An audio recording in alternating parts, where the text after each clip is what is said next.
আসসালামু আলাইকুম, আপনারা সবাই কেমন আছেন? সাথে একটা বিরিয়ানি রেসিপি শেয়ার করব। প্রথমে কড়াইয়ে তেল দিয়ে পেঁয়াজ দেব, কাঁচা মরিচ দেব, জিরের গুঁড়া দেব, তেজপাতা দেব, ডালচিনি দেব, সাদা এলাচ দেব, কালো এলাচ দেব, দিয়ে এটা নেড়ে তারপর এটা দিতে হবে যেন লেগে না যায়। লাল লাল হয়ে আসলে চুলো মিডিয়াম আঁচে রেখে যেন লেগে না যায়। আমার কালকে রাত্রের মহিষের মাংস রান্না করা ছিল, সেই মাংসটুকু দিয়ে দিলাম। রসুন বাটা পরিমাপ মতো দিলাম, রাঁধুনি বিরিয়ানির মশলা পরিমাপ মতো দিলাম। এটা দিলে বিরিয়ানির গন্ধ এবং স্বাদটা অনেক ভালো লাগে। তারপর লবণ দিলাম, দিয়ে এটা নেড়ে নেড়ে কষিয়ে নিলাম।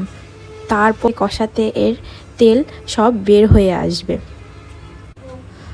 এটা যখন দেখবেন একটু লাল লাল হয়ে আসবে, তখন এর মধ্যে আতপ চাউলটা দিয়ে দেবেন। বিরিয়ানির চাল দিয়ে রান্না করলে গন্ধটা অনেক ভালো আসে।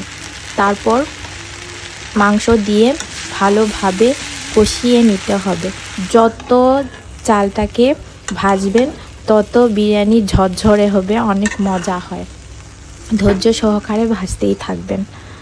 যখন দেখবেন লেগে না গেছে, তেল বের হচ্ছে, ততক্ষণ ভাজতেই থাকবেন। আসলে চাউলটি ভাজার মাধ্যমে আপনার বিরিয়ানিটি ঝরঝরে হয় এবং খেতে অনেক মজা লাগে। আমার ছেলে রান্না করে খেয়ে দেখবেন, অনেক মজা লাগে। তারপর এর মধ্যে পরিমাপ মতো পানি দিয়ে দেবেন। পানি দিয়ে একটু নেড়ে দেখবেন যেন কড়াইয়ে লেগে না যায়।